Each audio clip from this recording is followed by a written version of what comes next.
Elise, and thank you everybody for joining the call.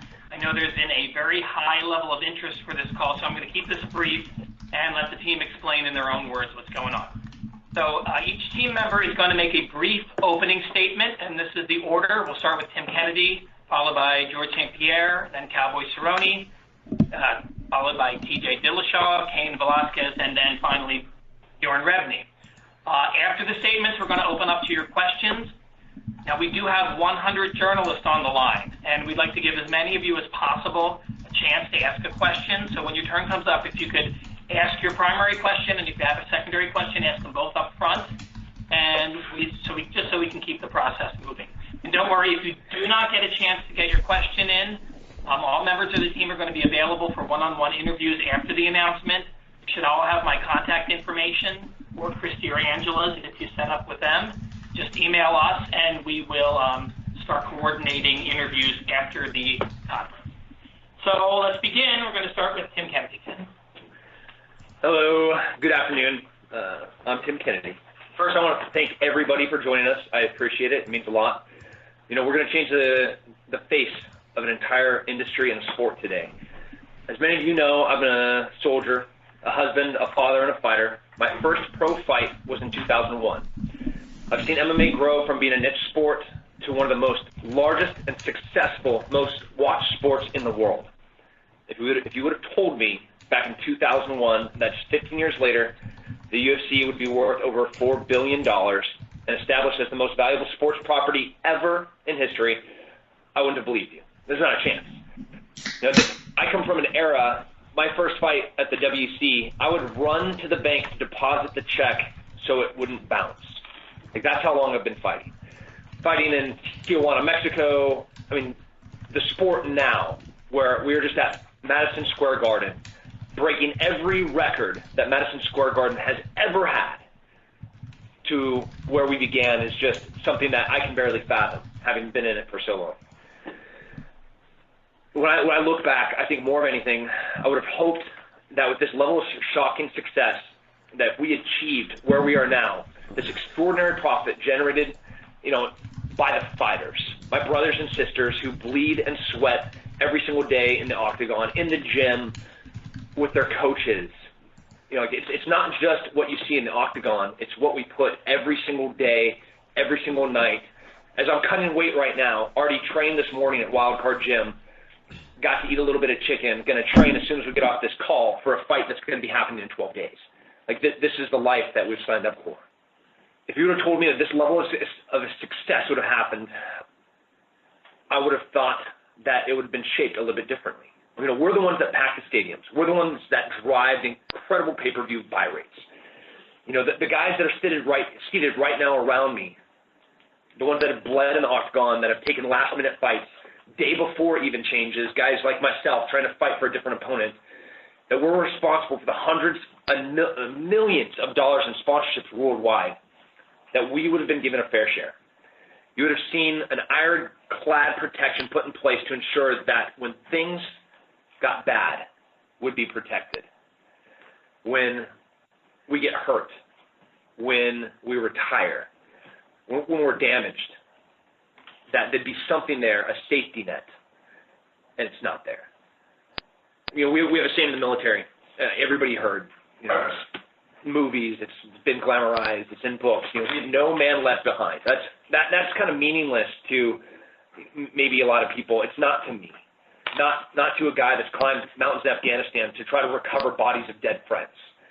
So no man left behind resonates with me permanently.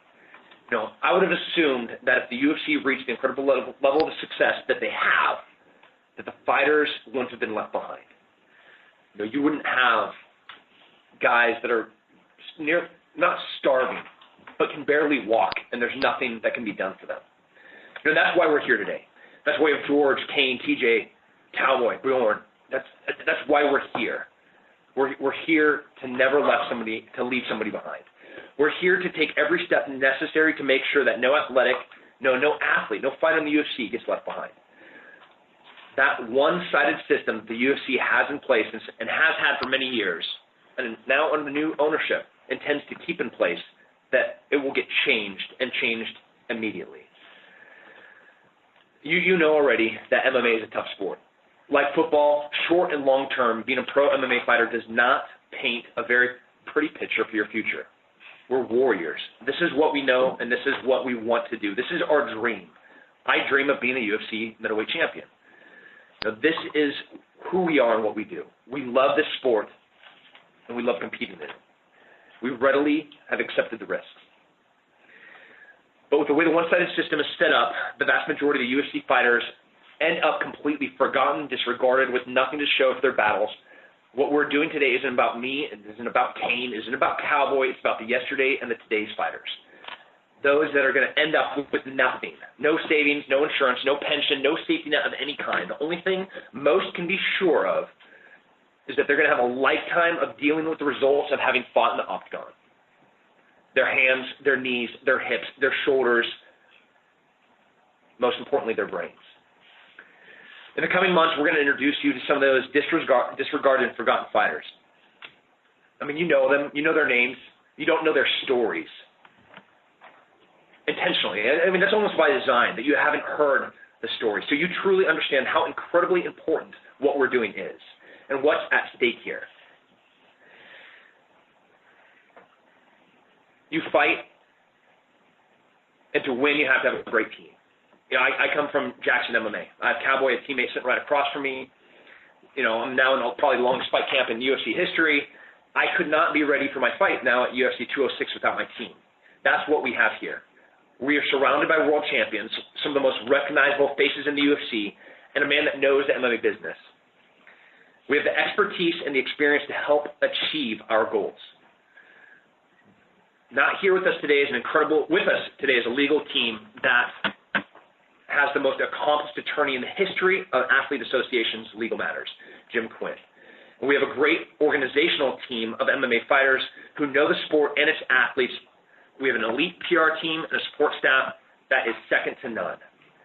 The people that are at this table, they were handpicked and chosen, not only because they're marquee, recognizable names, heavyweight champions, featherweight champions, what should be welterweight champions, you know, the most winningest fighter in UFC history and Canadian superstar.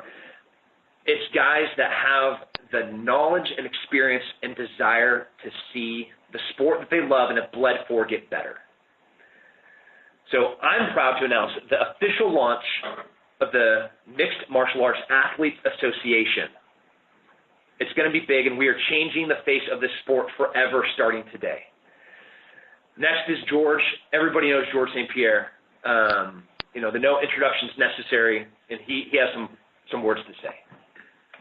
Thank you. Hi, guys. Thank you, everybody, to be here. And, yeah, so if we're all here today to talk about a problem, it's a problem, like everywhere in life, we wanted to make the situation better for everybody. People know I've been in UFC for more than 10 years. I've been traveling, I'm from Canada. I've been traveling for my training, camp to camp. I've been in USA, many other countries to train. And everywhere I've trained, you know, when you train with people, there's some kind of camaraderie that happen with you and your training partner, and you start to discuss, and things get personal. You start to learn more about their situation. There are situations that are common to everyone, and opinions that are common to all the guys that I've trained with. If I'm here today, it's to talk about these problems, all right? And also to make the situation better. Like I did in the past, maybe for the UFC, I will be seen as a villain right now, like I was when I came out for the performance enhancing drug problem. But the bottom line is now the situation has been rectified. And if I come here talking about these problems that we have now, it's because I want the situation to be rectified, and I want everybody to be happy on both sides. I'm one of the rare fighters that came out and who's healthy and wealthy nowadays. I can't say that about most of the guys. If I didn't fight yet, it's because the situation wasn't fair for me. Most of the sport, it's 50-50, promoter, athlete. For us, we have around 8%. So when I talk about it's not fair for me, it's not only fair for me, it's not fair to the up to the UFC tough contestant, even to Conor McGregor, who doesn't have his fair share of what he should have. I'm not born with a silver spoon. People forget it sometimes because I have a lot of, I'm doing very well now, but I'm not born with a silver spoon. It has been, I know I'm a real fighter. It has been a time that I worked 3 jobs, went to school, and trained for a fight. I remember my first fight, I did 3,000 plus 3,000 in the UFC. So I did, if I reached the position that I am now, I didn't stole it from nobody. I worked very hard for it. So traveling during my career, gym to gym, training with different training partners from different country, different culture, same pattern during when we discuss the discussion and the problems that we have in our work, our field of work, same problems always been mentioned. And if I'm here today, if we're here today is to stay, to take a stand, and also fight for all the fighters who have those same problems. Fighters who got bullied and intimidated. Fighters who are afraid to retire or get fired, left broken with brain injury, physical trauma, with no assurance and care.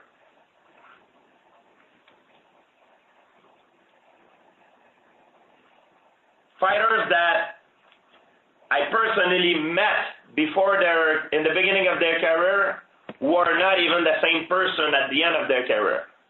I'm not talking about trauma and memory problem. I'm talking about personality issues.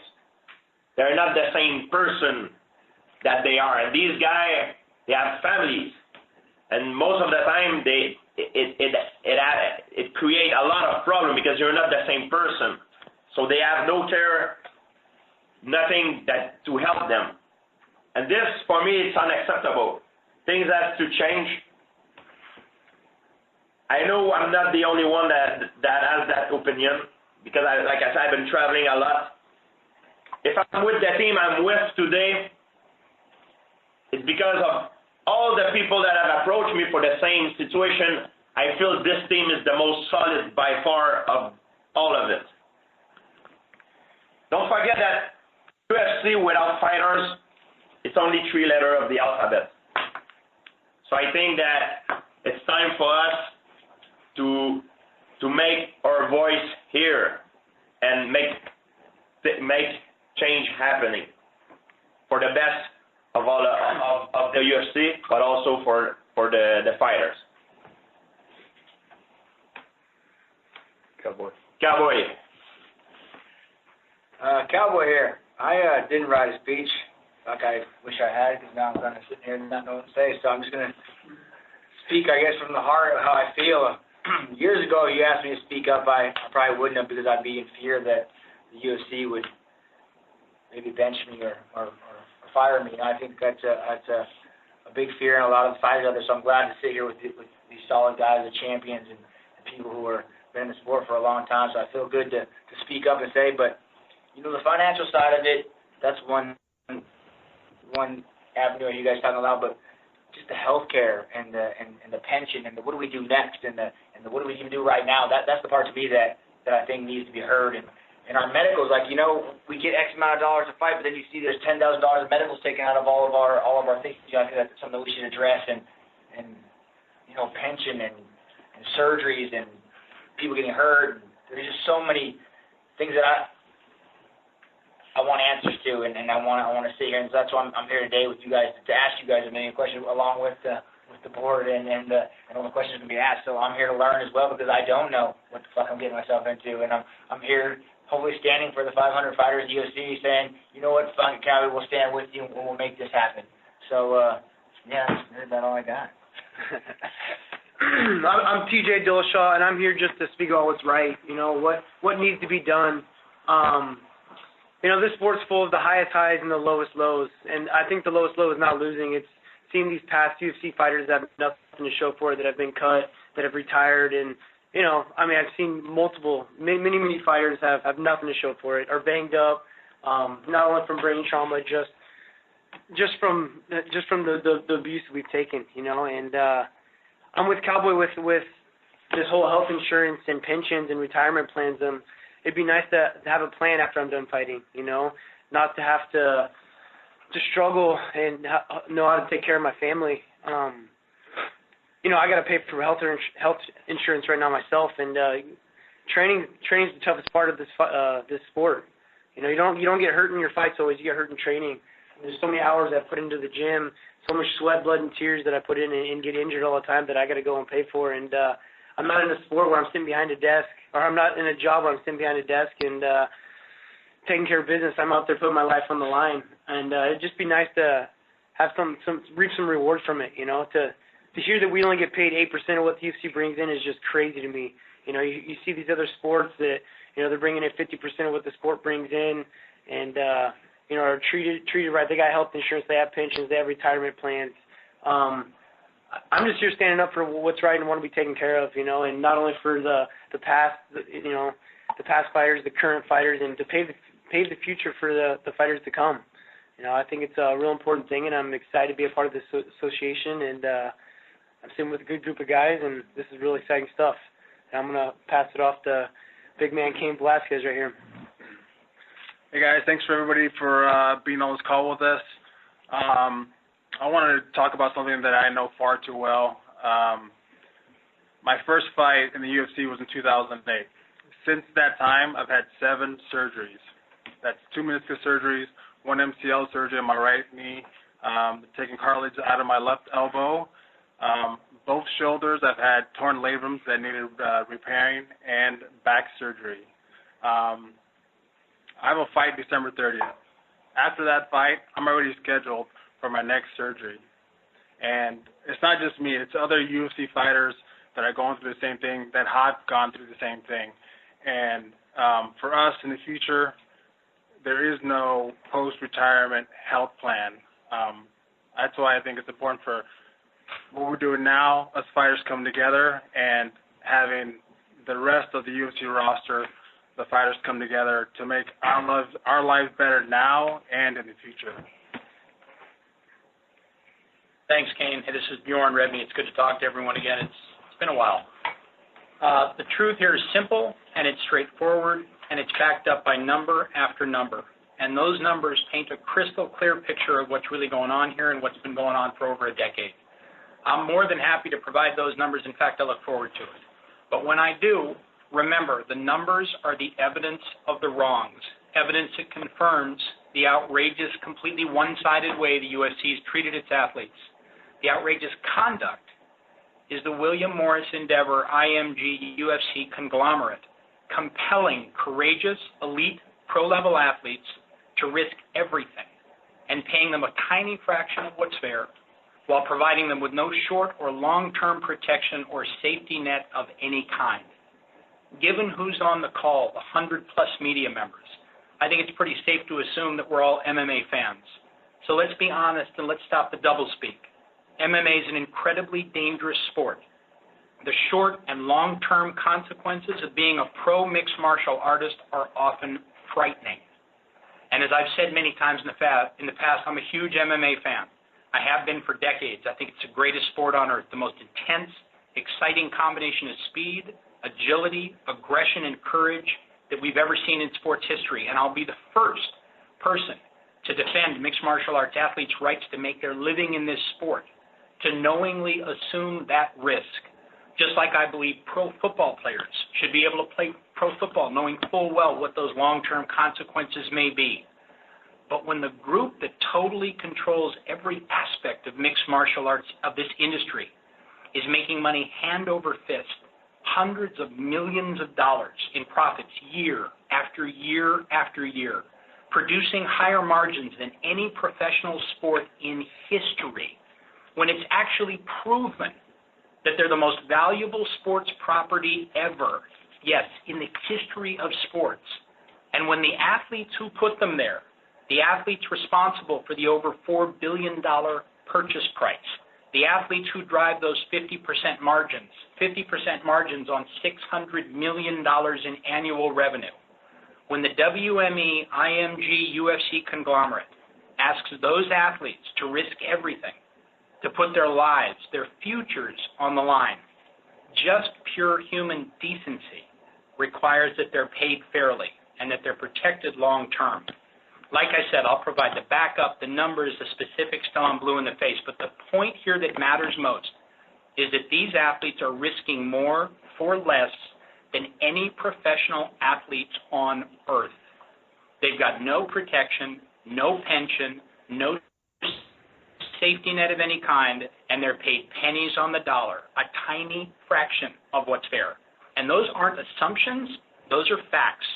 The structure the UFC's employed for over a decade and that WME IMG's adopted and perpetuated is outrageous and unfair to the very athletes responsible for driving the UFC's business.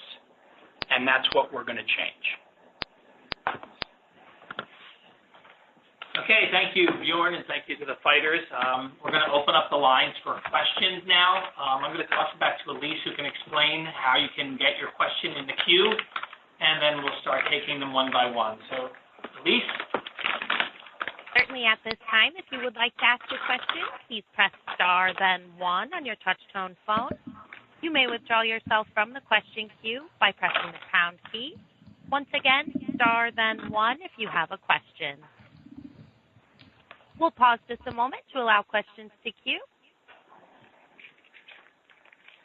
Our first question comes from Mark Raimondi with SB Nation. Please go ahead.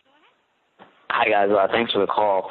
I guess first for Bjorn, what role is CAA and Mike Fonseca playing in this association, any at all?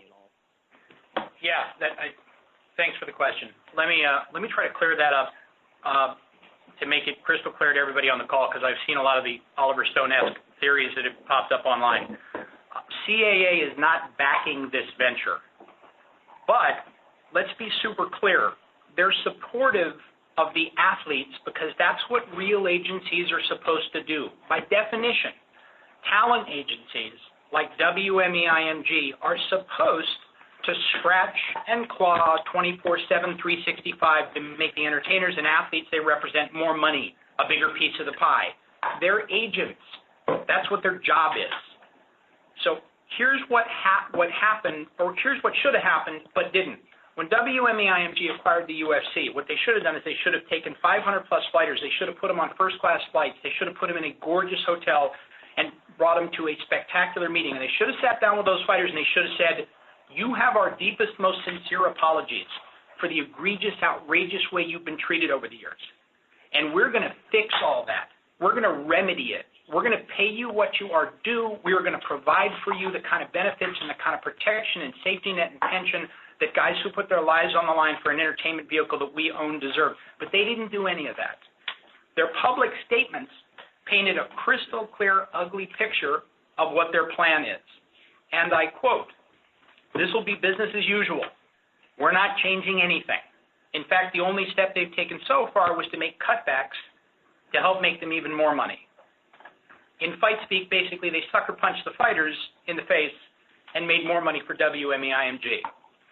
And let me take it one step further.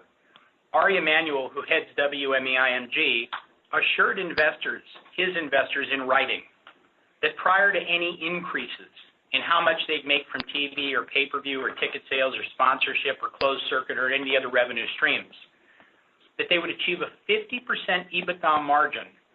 That's what they put in writing. And you know how they say they're going to get there? They say they're going to get there by reducing expenses. Reducing expenses to achieve a 50% margin on $600 million in annual revenues. Now, one more insult to injury, and I know you asked a small question, but I want to give you a long answer. In addition to the 50% margin on $600 million in revenues annually. WMEIMG, and I swear this is true, is paying themselves an additional $25 million per year in a, in quotes, management fee. I couldn't make that level of greed up. So when you ask me the question, no, this isn't being backed by CAA, but they're supporting their fighters just like they support their athletes and their entertainers in anything and everything they do. But they didn't pay any money. They're not the financial backer. And Mike Fonseca is the agent to a lot of these guys. So have I talked to him? Absolutely, I've talked to him. An agent's agent who stepped up on behalf of his athletes and is supporting them in what they're sitting here with me trying to accomplish. And just one more for Bjorn. Thank you for that.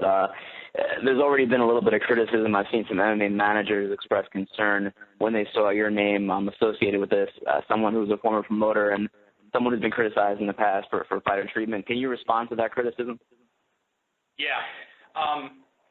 Look, I think the easiest way for me to respond to it without going into a great deal of depth is that the most successful year I ever had as a promoter, I paid the athletes who fought for me 53% of our revenues. So if the UFC and Ari Emanuel and WMEIMG would like to step up and equal 53%, I'm pretty confident that we'll all be able to get this thing settled within a matter of weeks. Thank you, guys. Hey, Mark, are you still on there? I am. It is Tim Kennedy. Hey, Tim. Mike is my agent, and it's not like he came to me. You know where I stand. You know where Cowboy stands. You know where Cain stands. You know where TJ stands. You know where George stands.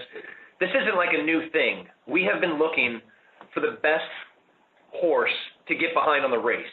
No horse is perfect, right? Like, some get tired. Some's built for the 500. But this is the best horse that we've had, and that's why I'm here. There's nobody from CAA in this room right now. The people that are here are the fighters that 100% believe that there needs to be change. This isn't a conspiracy theorist dream of two competing organizations. This is a bunch of dudes that have been in the sport since the beginning that know right now something has to fucking change. It has nothing to do with anything else besides the fighters.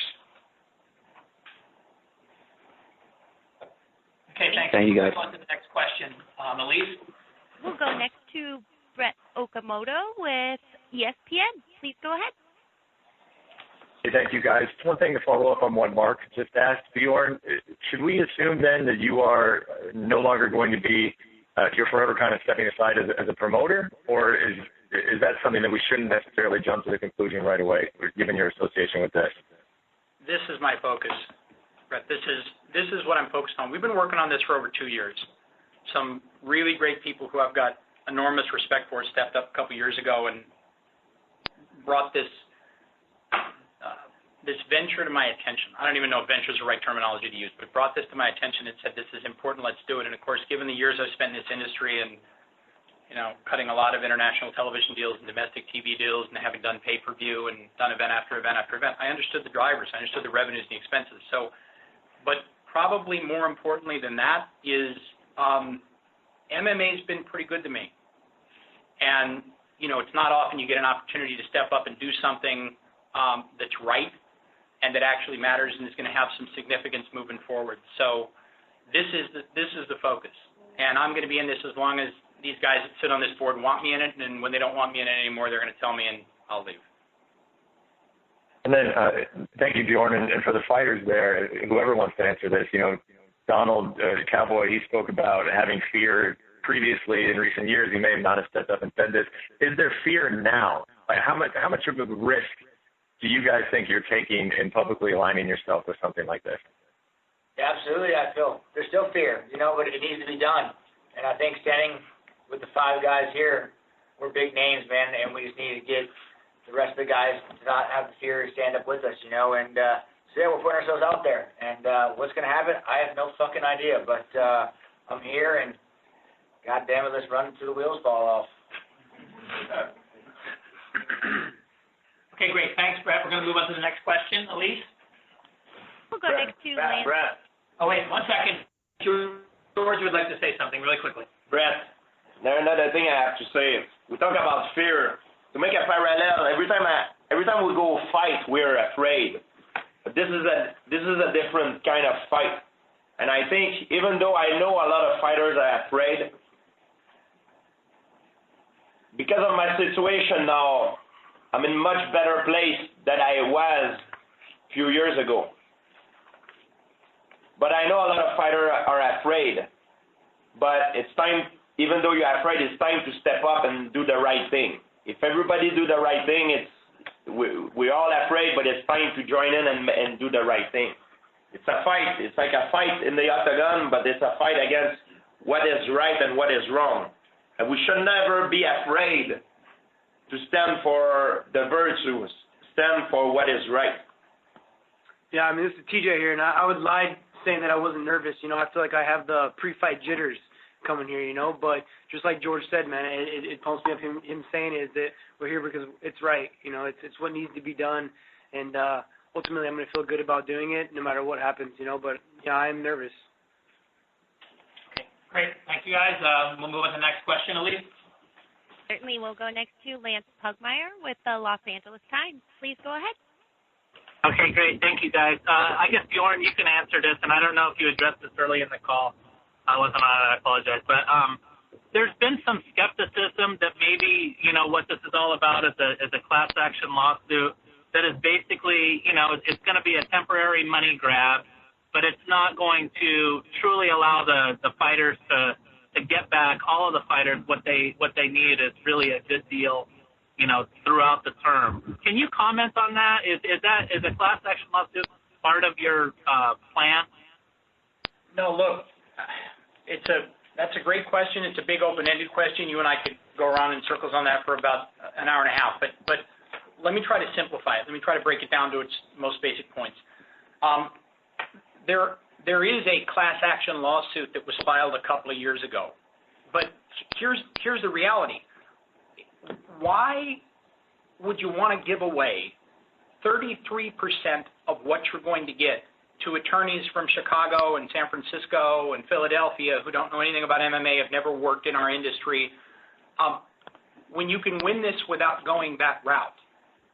It's better to get 100% of something than it is to get 66% of something because you're defaulting into handing it off to somebody who's not part of our industry to litigate. Could a litigation be the end result at some point? Yes, it could. But the essence of the fight is fight like wild dogs up front. And let's win this before we go there so that 100% of what comes out of this can go to the fighters. And the answer to the question of what comes out of this, no, this structure is by no means a money grab. There are three aspects to what we're going to ultimately achieve. Number one, we're going to get a very substantial settlement, an enormous settlement that's going to compensate prior UFC fighters and current UFC fighters for the egregious, outrageous conduct that they've been subject to over the last decade plus. Number two, we're going to take 8 cents on the dollar and we're going to drive it to 50 cents on the dollar. And number three, we're going to negotiate a CBA that includes a benefits package that's commensurate and comparable to what Major League Baseball players have, and NFL players have, and NBA players have, and NHL players have. I've got people sitting with me here in the room who are working with us who play in Major League Baseball. St-Pierre and CB is sitting right with us, and he's working with us. And he's been in the majors 4 years, and he's got a pension already that exceeds the average comp that UFC fighters today that are fighting in the octagon receive. So the essence of what we're going to ultimately achieve, the essence of what the association is going to achieve for the athletes, and the guys sitting here with me is, it's a settlement to address the past wrongs. It's driving the comp level up to 50% from a current 8%, and it's about a benefits package that provides a safety net and some semblance of security for these guys. And I have a very high confidence level based on the strategies and the people and the team we got on board. We're going to be able to accomplish that prior to filing suit so that we don't have to give away 33% of what otherwise should go to Cain and to Cowboy, to George, to hundreds of fighters that are listening and that are part of the UFC right now, and to a lot of guys who are, like Tim said, and like TJ said, that are suffering the ravages of having fought in the octagon. A lot of these guys are going to walk out of having fought for the UFC multiple times, 10, 12, 15, even more, and the only thing they're going to have is the results of having fought in the octagon. And that's simply unacceptable. Okay, great. Thank you so much for your time. Okay, thanks, Lance. We'll go to the next question. Go next to TJ DeSantis with SureDog.com. Please go ahead. Hey guys, it's Ian McCall with Storytime with Knuckle Creepy and TJ DeSantis. As a fighter myself, I want to know what is your plan to get fighters like myself who are under contract with the UFC on board? Hey, Ian, it's Tim. I think we're going to be talking later tonight. How are you? Good. How are you, buddy? I miss you. We can talk more about this then if you want as well. Hey, so this is the beginning. We are empowering. This is every single fighter that is listening to this, every single fighter that is going to read every single article that's going to be written about this from the 100-some-odd journalists that are on this call. Contact us. We have 4 of the 5 biggest gyms on the planet represented here at this table right now. Well, that's happenstance. We have Alpha Male, with Colorado, we have AK, we have Jackson's, we have TriStar. We need ATT here as well. But we know the guys at the biggest, most successful, prolific gyms in the sport, and if you're going to get nothing but straight, honest truths from the people that are sitting at this table. If you walk up to Cain and you ask him, what should I do? You're a young UFC fighter. If you walk up to George, somebody walks up to TJ, if somebody walks up to Cowboy, somebody walks up to me, you're going to get the truth from us because that's the only thing that we know how to say. We know it's right. And what has happened so far has not been right. So I'm not recruiting, Ian. That's not what I'm saying. Do you want to see change? Do you want to make 8%, or do you want to see there to be something different for your future? For fighters that have already fought and that are hurt, they can barely walk. You want to see them be able to get surgeries that they badly need? Do you want to see these young kids that are making, 8 and 8, have a chance to be able to put food on their table?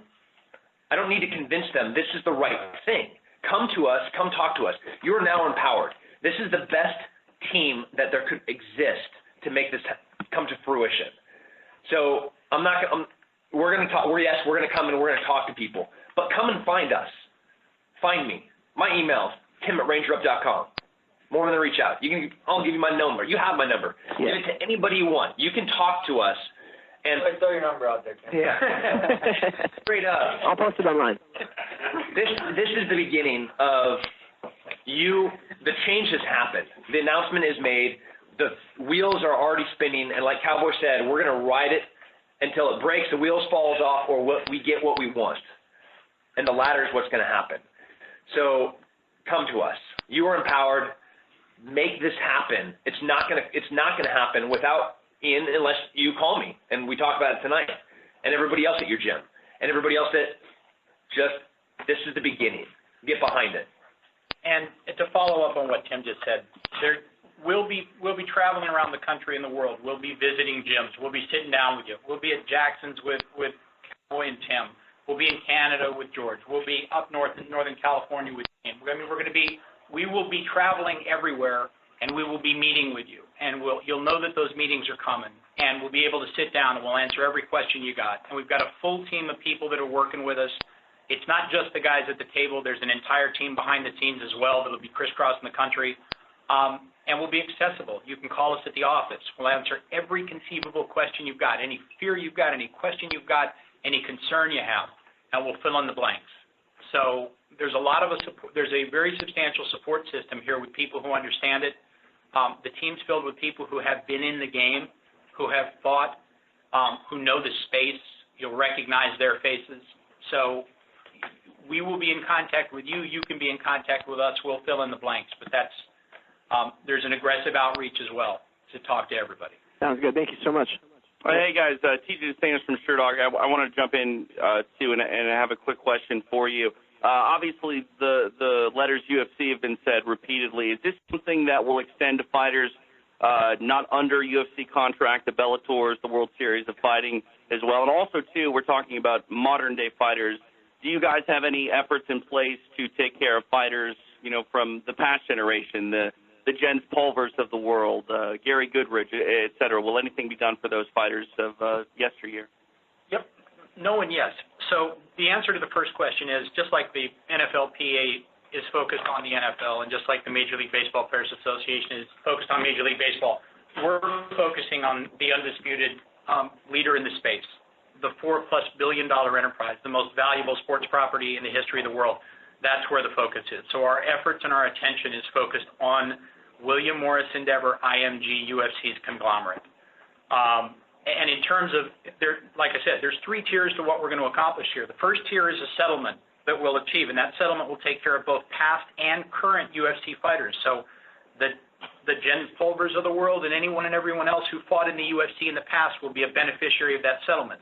The increase in comp as we push 8 cents to 50 cents, so it's comparable to every other sport on the face of the earth that's even in the galaxy. And again, I don't mean to digress, but when we talk about galaxy, the sale of the UFC established them as twice as valuable as Manchester United, far more valuable than the LA Dodgers, infinitely more valuable than the New York Yankees. The Clippers deal, which everybody lost their mind about because they sold for $2 billion, wasn't even half as big. This is a huge, monster sports enterprise. The value of the UFC is over $4 billion. The valuation of WME-IMG is over $6 billion. This is an enormous conglomerate. So, you know, I don't want to get overtly aggressive, but it is time to step up. Okay. Thank you guys for the call. We'll move on to the next one. Thank you. So next to Ariel Helwani with MMAfighting.com. Please go ahead. Hey, guys. Thank you very much for the call. I'll ask the first question to Bjorn. Just specifically, if you can, are there any fighters as of now also on board, or do you just have the 5 who are with you right now? We've had a lot of conversations. As you know, we live in a very, very small bubble of a world in terms of trying to keep things quiet, and we wanted to keep things quiet until we announced. So we've talked to a lot of other fighters. By some freak of nature, nothing really broke until just the last couple of days after the media alert went out. So you'll be seeing a consistent stream of new announcements after new announcement after new announcement over the coming weeks and months. Okay, and have you or anyone who is a part of the team already attempted to reach out to the UFC, and if so, what happened? No, there's no reason to. Our structure and what we're doing and our plan of attack does not include us reaching out to the UFC. It includes the implementation of strategies that are designed and have been designed over the last 2 years to achieve a very specific set of goals. And those strategies, I think, will be very effective at achieving those goals. And at some point, I'm quite comfortable our phone will ring. Okay, so you will make the first contact. There'll be no reason to. Okay, can I squeeze in one more if I can? I know we're limited to 2. No one's stopping me. Okay, I'm going to do it anyway. When you guys hang up the phone today and we all go our separate ways, for the layman, what are the next steps? Like for those of us that don't know how this sort of thing actually comes to fruition, because as you know, we've seen a lot of groups come out in this year in particular. We've seen different people trying to get into this, space, so to speak. How do you actually get this done when this call is over? I'll take that. Look, Ariel, there's no substantial benefit to the fighters sitting here with me or to the hundreds of other fighters in the UFC for us to lay out our comprehensive strategy so that the WME, IMG, UFC conglomerate knows what's coming and when. We have a well-developed plan to win and a great team in place to orchestrate that plan to win. And you'll see the results unfold over the coming months. But, and again, not trying to dodge the question, but Tim is not going to step into his fight in a week having outlined the specifics of exactly what he intends to do. So you'll see it unfold. There'll be myriad different aspects of what we're doing and how we're doing it. You'll see them unfold. They will be very, very public in nature, and they'll push us in the direction that we must head in. Fair enough. Good luck to you guys. All right, thanks a lot, Ram. Move on to the next question. So next to Liz Mullen with Sport Business Journal. Please go ahead. Hello, gentlemen. I'd like to ask, because I'm a little bit confused, are you saying that is this a trade association that you are forming, or is this a union? You're talking about a collective bargaining agreement and getting the same kind of percentages that the athletes get in other sports? And I just want to be clear, are you forming a union? Great question, Liz, and thank you for bringing it up. Simply put, a union is the worst possible option today for UFC fighters because it delays everything another 4 to 5 years. If everyone at this table were hit by a bus as we leave the hotel, I would plead with UFC fighters not to try to form a union, and here's why. This is why a union doesn't work. A union is an option under the law that's designed to allow employees to pursue and address grievances they have with their employers. UFC fighters are independent contractors. So if you were to spend a year or 2 years trying to organize to become a union, and if, and it's a huge if, you were ever able to get it formed, the UFC would walk into court the next day, file suit in Nevada to enforce the independent contractor provision in their agreement with every UFC fighter. And then the court battle over that independent contractor status versus employee would take years to resolve. And then there's a very, very high likelihood, probably somewhere around 90%, the UFC would win that fight. And then the UFC fighters would be right back where they are now, except it'd be 2022 instead of 2016. So, no, we are not forming a union. We are an association, and that is exactly how we're moving forward. All right, well, then my second question, if I'm allowed, is what power do you have as a trade association? And aren't the fighters on this call under long-term contracts to the UFC? I mean, what power do you have by forming this? And isn't it true that the people on the call are under contract to the UFC?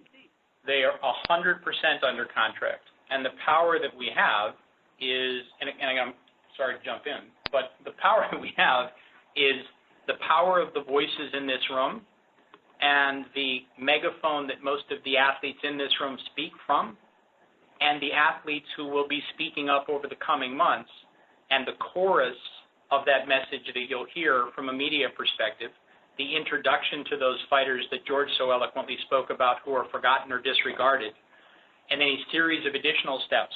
There is and again, Liz, this is hyper-specific to the question you've asked, but when you talk about leverage, WME-IMG is in a relatively difficult position. And I'm using rough numbers, but on a $4 billion plus acquisition, approximately $2 billion of that was debt. That $2 billion in debt instrument, let's just assume for a moment that it matures over 5 years and that it's got an interest rate somewhere around 7.5%. That's $750 million in interest payments alone that will be due over the next 5 years. Not 5 years now, but actually 4.5 years. So how do they cover those interest payments? How do you cover $750 million in interest in the next 4.5 years? Well, you increase revenues. How do you increase revenues? Primary way you increase revenues if you're the UFC, because 76% of your revenues are due to pay-per-view, domestic television licensing, and international licensing, is you'd have to expand and dramatically increase those three revenue streams. What's the boogeyman to every top executive at every network who's being asked to spend hundreds of millions of dollars each year on sports programming? Labor strife. And that's what we have here. So there's a lot of pieces to this puzzle and kidney shots that are going to be delivered on a consistent and ongoing basis, and that's just one of them. But this group has significant power. All right, well, thank you. All right, Liz, thanks for the call. You want to jump in? Okay, thanks for the call, Liz. We'll move on to the next caller. We'll go next to Steven Morocco with MMA Junkie. Please go ahead. Hey, Bjorn. Wanted to ask you about something you said about the settlement you guys are seeking for the past and current fighters. How do you price the value of a settlement like that? Again, brother, and it's good to talk to you again. It's been a very, very long time. What I wouldn't want to do right now is sit on a phone with you and explain exactly how we would compute what that settlement will look like or how much it will be. It will be extensive and enormous because the wrongs that we've outlined here, the wrongs that are spelled out by the numbers, the wrongs that are spelled out by what George and Tim and TJ and Cain, Cowboy have said, they're not new wrongs. They didn't just start. They've been perpetuated by the new group who's purchased the UFC, which is heartbreaking and shocking given the nature of what WME and IMG built their names on, which is supposed to be representing the best interests of clients, athletes, and entertainers. But look, I don't think it does us any good, or the association, or the 500-plus UFC fighters that are impacted by what we're doing, to spell out precisely what that will be. It will be large, and it will be comprehensive, and it will redress wrongs that were committed against prior UFC fighters and current UFC fighters, and that's just one leg of the tripod. Okay, so panning out a little bit here, can you just, kind of following up on what Ariel asked before, can you talk a little bit about what the structure of the association will be, like who's playing what role, and who's going to represent the fighters moving forward? Yep. So this is Tim Kennedy.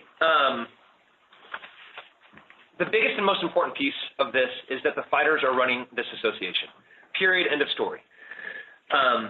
Bjorn knows the industry, and he's going to be a very valued advisor in this, and a lot of the time the day-to-day operations that we as full-time fighters can't be doing, contacting lawyers, talking to agents, talking to promotions, that is not in the wheelhouse of what I'm going to be doing.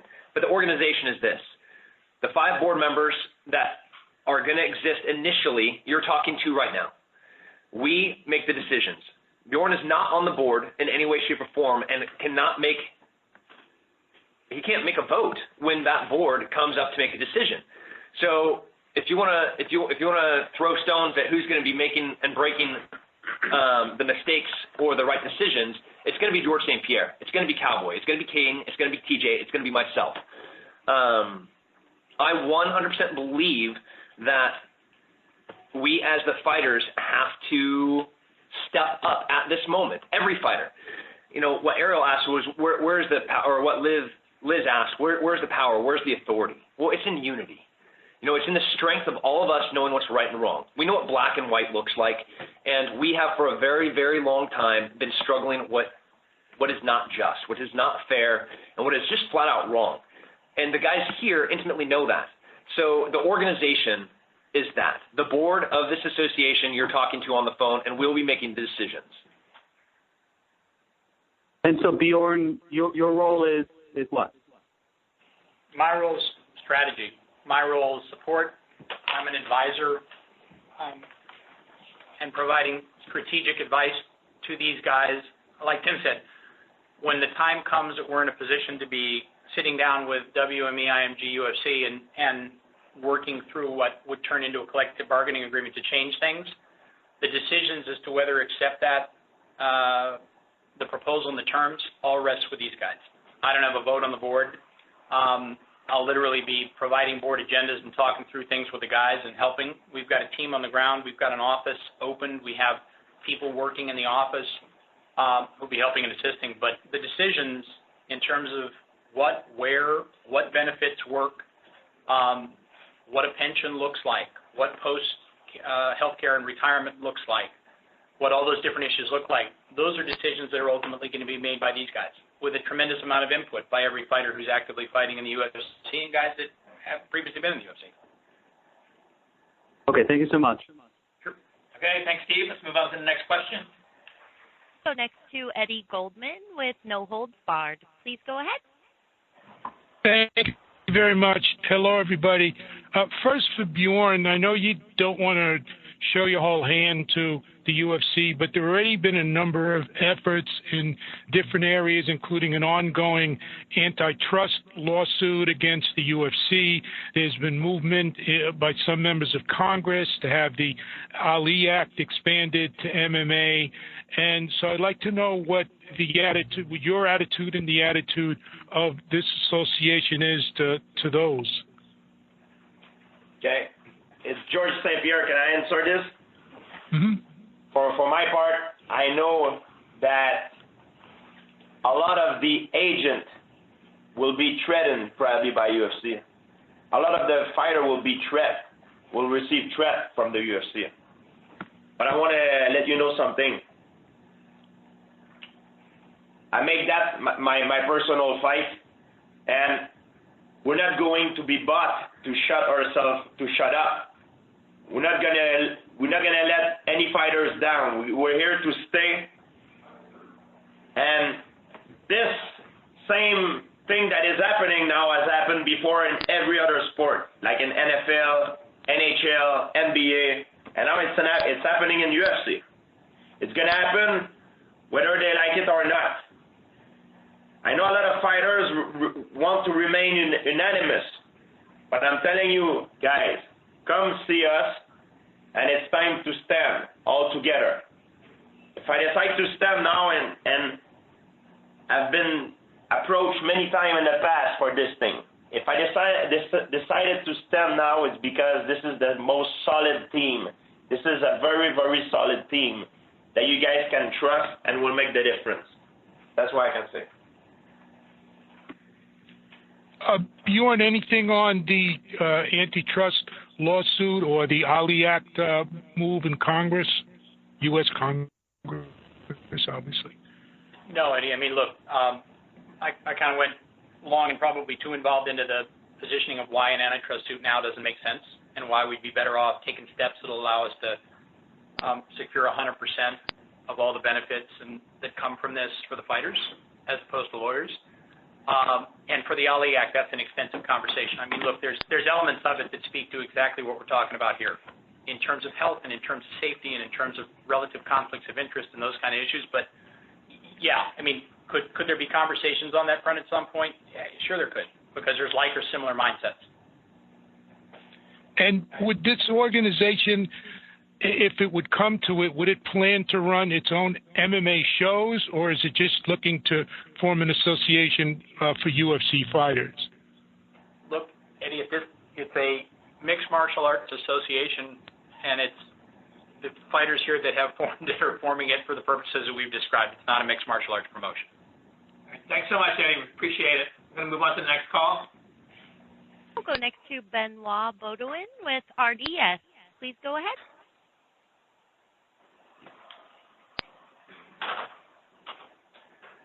Benoit, your line is open. Do you have us on mute? Oh, sorry, I was on mute. Hi, everyone. There was a Pro Fighter Association that was launched a few months ago. What do you think of their venture? Do you plan to work with them? And why did you decide to do something differently from this group? So the thing for an association to work is the right team, the heart, the passion, and the understanding of what's right and wrong. This is not the quick fix. This is not looking for that easy dollar to try to get a settlement, to try to, all right, the UFC was just bought, so they have some money sitting aside. This is, let's line our pockets. That's not what the fuck this is. This is 5 dudes, and now what's going to be 500 fighters, female fighters, retired fighters, champions, every single name that you know and recognize, but more importantly, a lot of the names that you don't, that are standing up to see change. So that's what the difference is that we came together to back the right horse. It was the first time that we had the right team with the right marquee athletes. You can't get George St-Pierre, Cain Velasquez, Cowboy, TJ in the room together, but here they are. And they're surrounded by the best and brightest minds that know this sport inside and out. So the difference is we're not there to make a quick buck. We're here to change the sport forever so that the fighters that have fought and the fighters that are going to fight have a chance to not be permanently injured and to be compensated fairly for what they've done and for the sacrifices that they made for the sport. So this is not a union, but is your association plan to negotiate pension fund and health insurance on behalf of all the fighters in the UFC, or because you are independent contractor, every one of you will have to still negotiate your stuff with the UFC? What's the plan? The ultimate finalization will be the manifestation of a collective bargaining agreement that will address all those issues. So it ultimately will be one agreement that covers the increases, the pension benefits, the health care benefits. Let's not forget about disability benefits. I mean, compare and contrast this to baseball. You sign a 4-year deal for $20 million in baseball. You get injured on day number 2, you get $20 million. You fight in a cage in the UFC, and you get injured before your fight, and you receive nothing. So the dynamics and the balance in this system is completely off. If somebody told me that those were opposites and that there was a hugely successful sports property that was the most valuable sports property in history, and, but look, the good news is these guys fight in a cage and put themselves through hell, but the positive is that if they do get injured, they get their full purse and they get that year's worth of benefits and anything that they're contracted for 3 years or 4 years. I would say, well, that makes sense. Of course they do. They could break their neck. They could be knocked unconscious and suffer huge head trauma that could result in later CTE. They could have horrible injuries. So that's the dynamic. And ultimately we'll be accomplishing it for every UFC fighter, not just for each guy on an individual basis. Thank you, gentlemen. Thank you, Lloyd. Move on to the next question, please. We'll go next to Dave Diebert with Post Media News. Please go ahead. Hi, you guys. Thanks for the time. Just a quick question. I'll direct first one to George and second one to Bjorn. George, how much does the fact, and perhaps you can address this on behalf of fighters in the room, fighters you've talked to, how much does the fact that there's a strong second promotion, specifically Bellator, where fighters have been going back and forth, how much does the fact that there's a strong second option for fighters impact making this move now? And then Bjorn, how long has this been in the works? You've mentioned 2 years, came out yesterday that some domain names have been registered going back a little ways. If you could offer some insight into how long this specifically has been in the works. Can you repeat your question to me? I'm sorry can you repeat it to me? I'm sorry. Yeah, well, there's been more movement lately going back and forth between UFC and Bellator, indicating perhaps a stronger second option for fighters other than just UFC. The fact that that's happening now, how much did that play a role in deciding to make this move publicly now when you are? It's good that is happening because fighters should have the freedom to choose, and I think it's a good thing. For my part, I always say when I compete, I wanted to be known as a great fighter, but also I wanted to be known as the one who made the difference. Like the performance-enhancing drug was not recognized as a true problem in the beginning when I came out with it. I've been laughed at by UFC, and now all these problems that I'm talking about are probably the same thing can happen now, but it's a serious problem. And I'm one of the fighters who travel the most. I've been training in different camps with different guys, different fighters in UFC.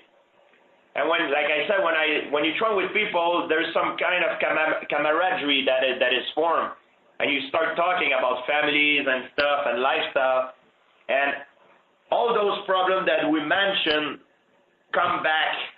No matter if I go train at Jackson or I go train in New York or if I go wherever, it's always the same pattern, the same problems that come back. And that's the reason why we're making a stance now. And we're making a stance, and I know exactly what's going to happen. A lot of the agents will be threatened, and I'm repeating myself, by UFC. And they will try to convince their fighter that it's a bad idea to join us. I know because I've been there myself. I've been managed by a friend of a friend before and things like that. And I know it's going to happen. But I'm telling you that face to face to the other fighter, this is the right thing to do. I don't have to do this. I do not have to fight. I do not have to be implicated into this.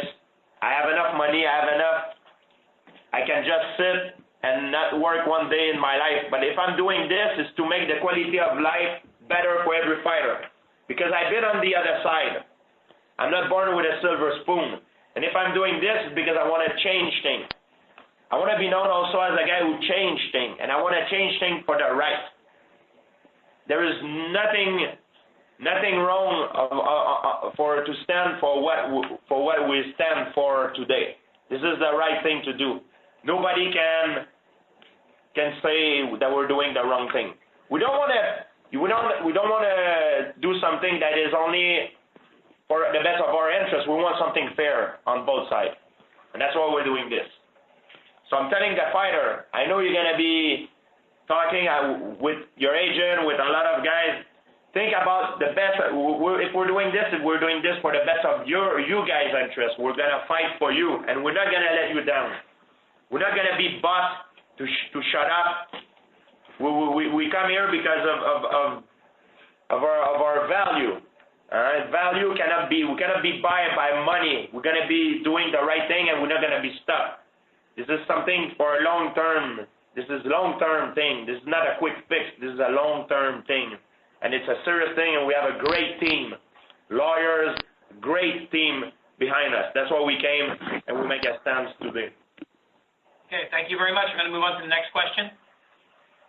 We'll go next to Bruno Montpetit with RBS. Please go ahead. Oui, salut. Une question pour Georges. Georges, si tu pouvais nous expliquer en français un petit peu ce que tu viens de dire, là, c'est quoi les motifs, je sais que tu veux faire changer les choses, c'est quoi les motifs pour lesquels tu t'impliques dans ce projet-là, puis c'est quoi le projet au juste? Oui, en français, en fait, je fais une récapitulation. Moi, mon but quand je compétitionnais à l'UFC, c'était d'être connu comme étant le meilleur combattant. Mais pas seulement le meilleur combattant, aussi être reconnu comme celui qui a fait la différence dans le sport. Et si je suis ici aujourd'hui, c'est pour parler d'un problème. En fait, c'est pas seulement un problème, c'est plusieurs problèmes qui regroupent tous les combattants du UFC. Un petit peu comme quand je suis sorti public avec le problème des drogues de performance. Au début, le UFC a ri de moi. Et par après, on a vu que les choses ont changé, qu'ils ont pris le problème au sérieux. Alors, ça ne me dérange pas d'être un peu le vilain, de paraître un peu comme le vilain à leurs yeux et de parler des problèmes qu'on a aujourd'hui. Les combattants, ils ont peur de se faire intimider par le UFC pour dire vraiment ce qu'ils pensent. Ils ont peur aussi de se retirer ou de se faire rejeter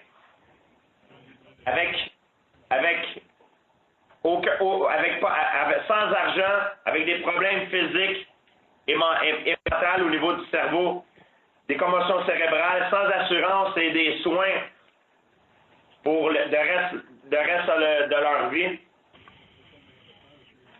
Donc, si je suis ici, c'est pour essayer d'améliorer la condition des combattants du UFC aujourd'hui. Et c'est quelque chose qui me tient à cœur énormément. Et peut-être que oui, peut-être que non, que je me rebattrai jamais au UFC, on ne sait pas. Mais une chose est sûre, c'est je vais faire l'association des combattants mon combat personnel pour rendre la vie meilleure pour les combattants d'hier et d'aujourd'hui. Merci. Georges, une dernière question. C'est quelque chose qu'on le voit qui tient vraiment à cœur, c'est quelque chose que tu veux changer les choses. As-tu l'impression vraiment que les combattants sont exploités par l'UFC? Parce que même quand tu combattais, souvent tu allais de l'avant pour dire justement que le milieu était difficile et que c'était très dur d'évoluer au sein de ce milieu-là.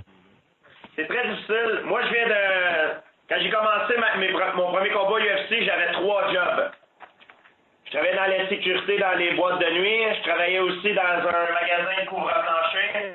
Je travaillais pour les fonds jeunesse du Canada. Je donnais des cours à des délinquants. Puis aussi, j'étais à l'école. J'étais à l'université. J'étudiais en kinésiologie. Et mon premier combat, à l'époque, j'ai fait 3000 plus 3000. Donc, je sais de quoi je parle. Je suis pas né riche et j'ai travaillé fort pour arriver où j'en suis. Et c'est ça, en fait, ce que j'essaie de faire, ça a été fait dans tous les autres sports. Au hockey, au baseball, au basketball. Quand on pense, par exemple, au hockey, Maurice Richard, il se faisait exploiter à l'époque. Je crois que c'était un déménageur. Après ça, il y a eu l'époque à Guy Lafleur. Guy Lafleur, il se fait exploiter aussi. Moins, mais il se faisait exploiter aussi. On parle du meilleur joueur de son temps.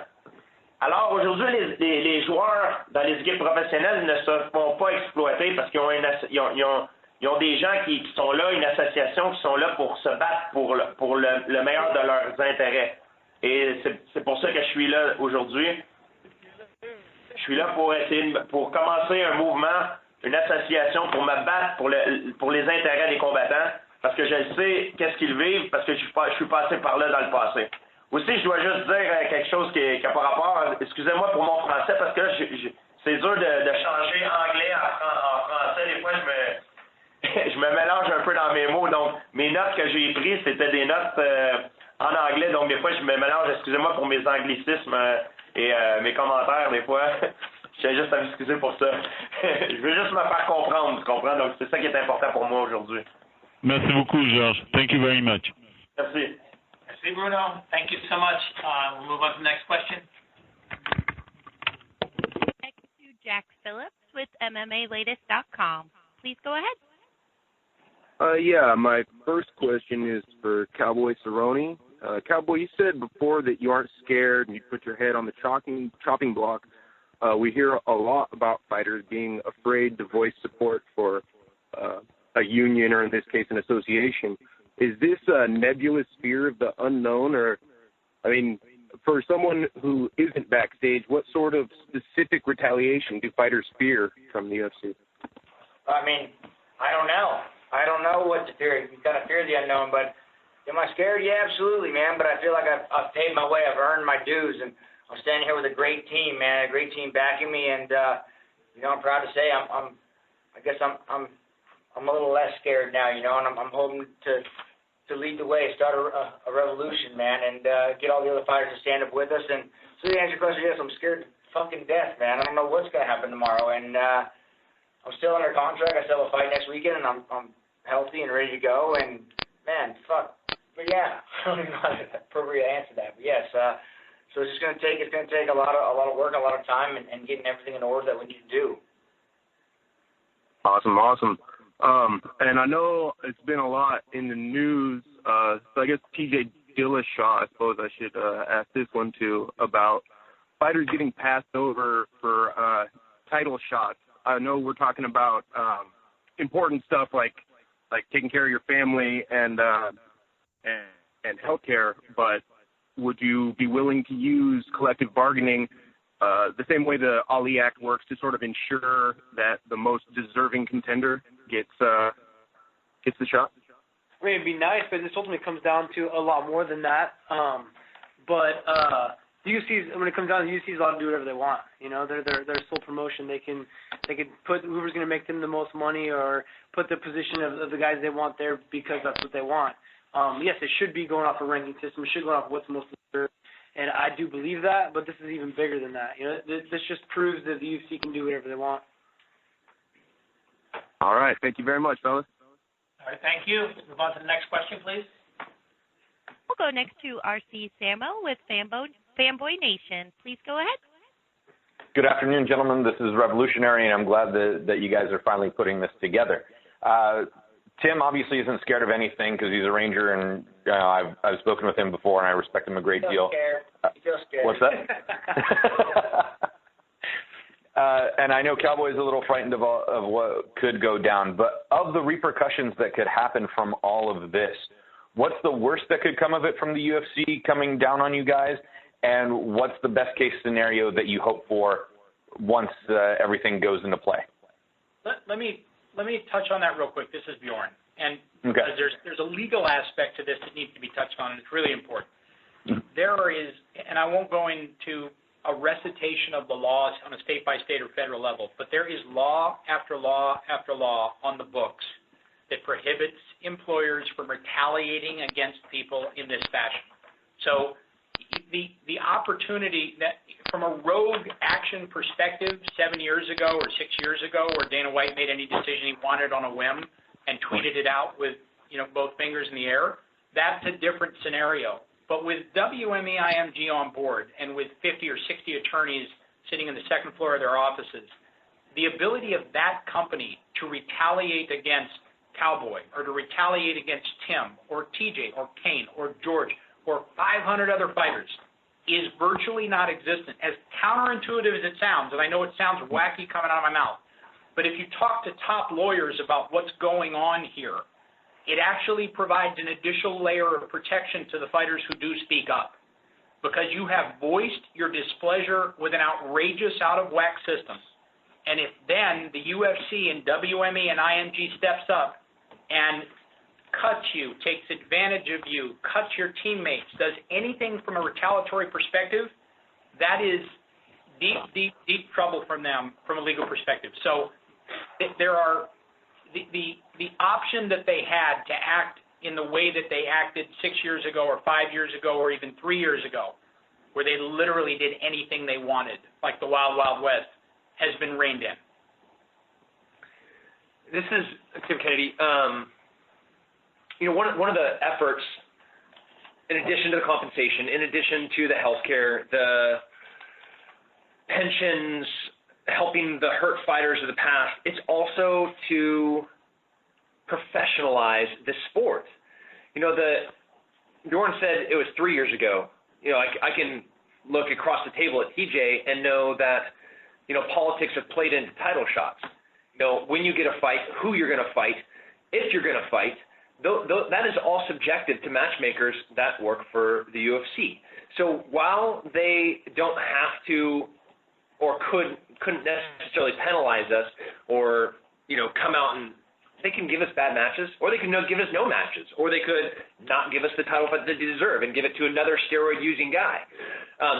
The fact that they can give a guy that has failed steroid tests on multiple times another title shot at their pleasure because of their subjective opinion of what's going to sell pay-per-view is insane.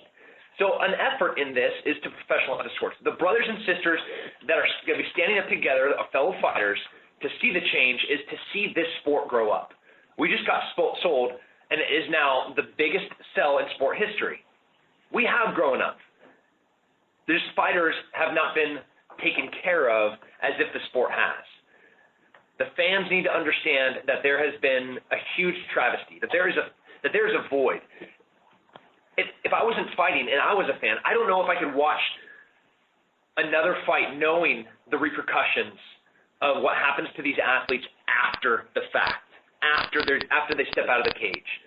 The fans need to get behind this and need to understand that we are trying to grow this sport up. We want to work with the UFC and watch this sport grow. We want to be the biggest. We want to surpass the NFL. We want to see that. That means that we're making more money, the UFC is making more money, everybody's making more money, and everybody's happy. So the risk versus the reward could be there. It's just not there right now. Gentlemen, thank you so very much. Okay, thank you. And we'll move on to the next question. We'll go next to Matthew Bull with Art Voice. Please go ahead. Hi, guys. My first question, just for Bjorn, it may have been touched on already. Any plan or benefit, either way, that you see in bringing Couture's group into your fold? The question for GSP, or I suppose any of the fighters that like you mentioned the one name that nobody else has mentioned. It always comes up in the MMA conversation, Conor McGregor. He plans to reach out to him. And we're sorry, your phone is going in and out. Could you repeat that? We missed the name. Yeah, I'll repeat the whole thing. My first question is for Bjorn. Do you think that there'd be any benefit or plan to reach out to Couture's group and try and bring them into your fold? And my second question is for any of the fighters that would like to take a crack at it, if you would like to. GSP mentioned Conor McGregor, which has not come up other than that one time in this conversation. Is there any plan, if you can say so, is there any plan on reaching out to him and trying to get him on board with this? Thank you. It's George speaking. For Conor McGregor, we all know he's the biggest draw in UFC. I cannot speak for him, but hearing what he says in the interview, it looks to me that he's aware of what's going on. And even Conor is the most well-remunerated fighter in the organization. He still doesn't have his fair share of what he should have. Even him, he doesn't have his fair share And I'm saying this to the tough contestants, to Conor McGregor, they don't have their fair share. And I know a lot of fighters, they talk bad about Conor because it's the business, you know, a lot of them sometimes they could be jealous because he's also a great fighter, but he's also someone who sells himself very well, and he did very well for himself. For me, I'm not jealous. I'm very happy for him. But there's something I think about Conor McGregor. I've met him a couple of times. Conor McGregor is someone. You have the Conor McGregor, a human being, and the Conor McGregor business. And when the one you see in the business is the Conor McGregor, the one you see in the UFC is the Conor McGregor, the business. But the Conor McGregor human being, because I've talked to him, I've met him before, I know for sure he knows what's right. And Conor is, nobody's a perfect human being, but Conor is not a coward. You know, he knows what's right, and everybody knows what we're doing is right. So of course we would like to have on board the biggest name in the sport, and we need it. And UFC will probably do everything they can to make it not happening. But every voice counts for us. To the biggest draw in the UFC, to the smartest fighter, every voice counts. It's very important for us that everybody come on board, and we will take care of you, and we will hear what you have to say, and we will protect you. In answer to the earlier part of the question to me, look, I explained it at great length why the union alternative is a disaster for the fighters, and any kind of act. And look, I'm a huge Randy fan. I have huge monster respect for him. I've watched every one of his fights for years and years and years.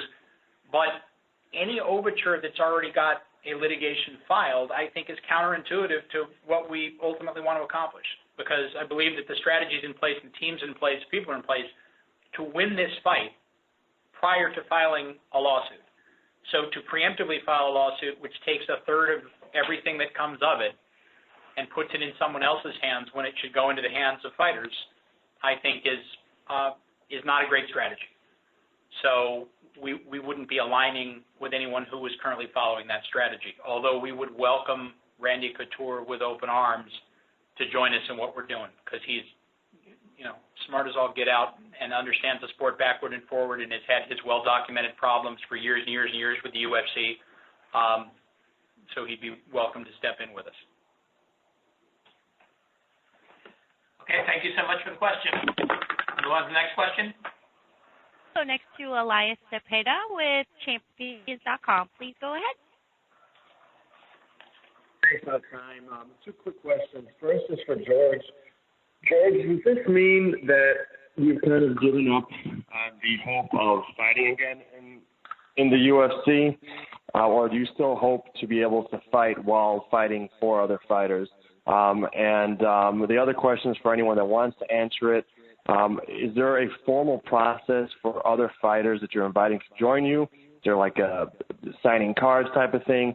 And where is the backing to do all this coming from as of right now? So this is George. For me, it doesn't change anything.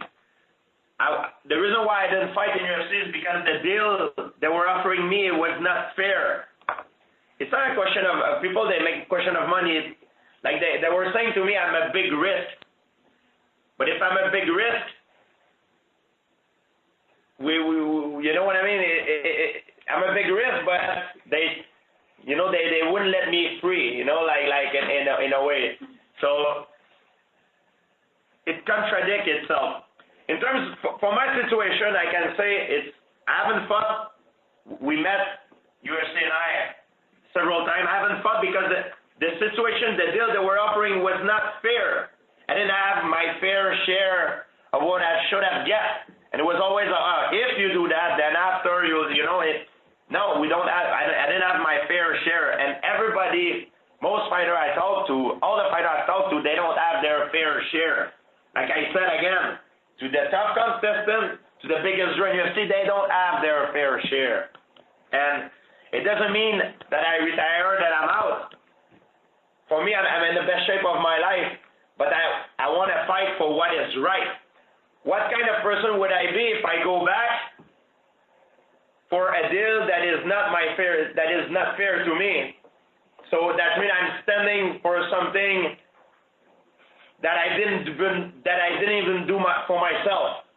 You understand what I mean? So for me, it's wrong. So if I stand for something, it's because I believe in it, and I'm going to do it even for myself. I'm going to fight for it for myself and also for other people.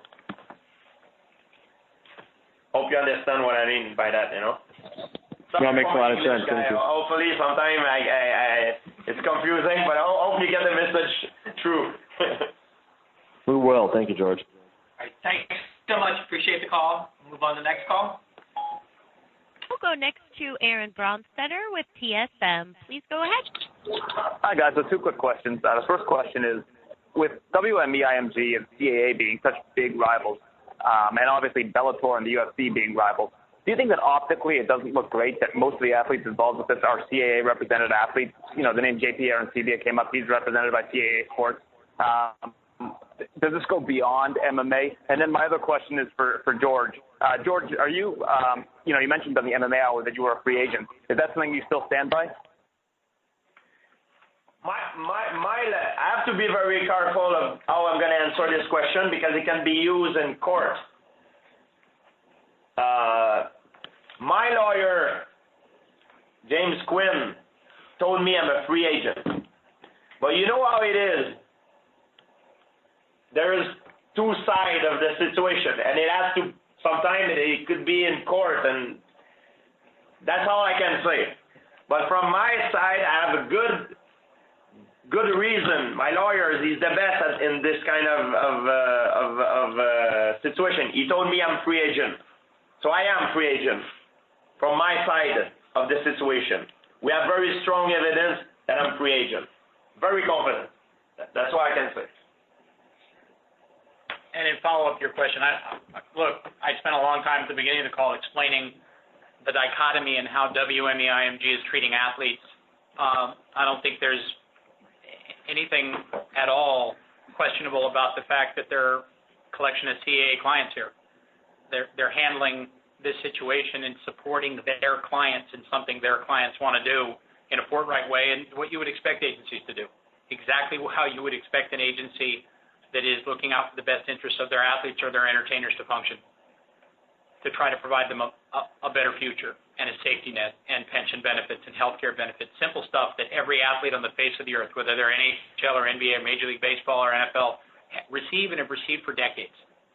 And now that we all know, which a lot of us have known for a long time, the voluminous value, the unbelievable valuation that the UFC has, because it has been a money printing machine year after year, decade after decade. So it doesn't surprise me at all that one agency would stand up and say, we will support our guys and not support the association as a standalone or back it or have any financial vested interest in it, and then another would purchase the UFC and keep perpetuating the same wrongs. That's a sad commentary. This is Bjorn, if you don't mind me asking, what's in this for you? Like, how do you benefit from this? Well, so far I've been working on it for 2 years and haven't received a penny, and I'm currently not getting paid. So I get to hang out with Tim Kennedy and Cain and TJ. Like I said before, and I don't mean to sound like an old baseball catcher, but MMA was very good to me, and it's an opportunity to, I think, dramatically improve the sport. Look, here's the cold, hard reality. We're not going to have a mixed martial arts sport if these things don't change. This sport on this trajectory cannot continue. I grew up in a household from the time I was 6 years old where Latin American fighters and Mexican fighters lived with our family. I've seen firsthand for 46 years what happens to fighters, boxers, and mixed martial artists. I've been around this sport since I was a child, and it's frightening. It's not a happy ending for a lot of the guys who compete. So if you don't step up, if we're not able to change this, if you can't create a dynamic where there's a safety net, where there's a pension, where there's health care benefits when TJ Dillashaw is 46, you have huge problems on your hand. This sport doesn't continue. Tim spoke to it. This thing is about ultimately fixing this wrong and then coming together and working as a unified team to try to create a dynamic with the UFC where the UFC is making $2 billion or $3 billion, or like the NFL, $13.3 billion a year. But at 13.3, the athletes that are sitting in this room and the athletes that are out there listening should be receiving 6.4 or 6.5 of it.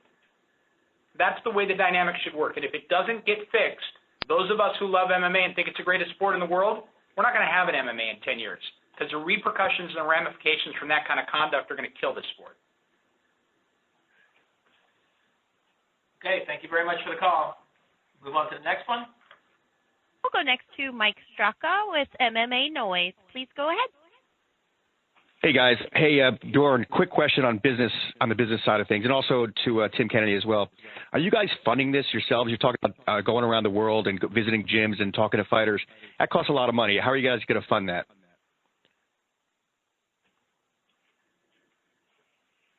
You first. Okay.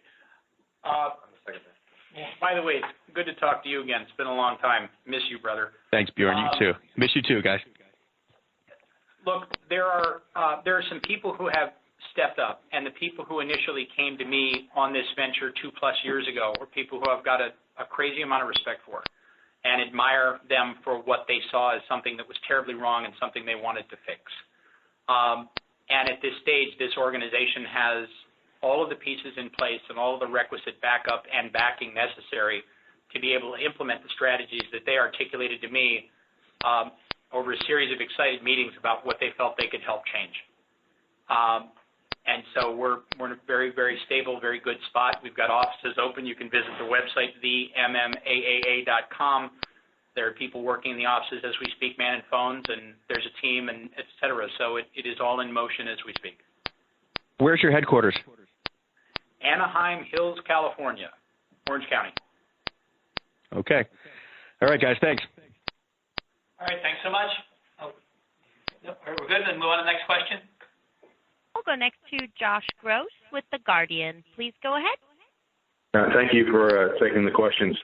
Guys, earlier in the call, Bjorn mentioned the option of a labor strike. I was just wondering your reaction to that for the fighters. Is that something that you're already accepting as a potential outcome of the formation of this association? And can you just articulate your willingness to do that?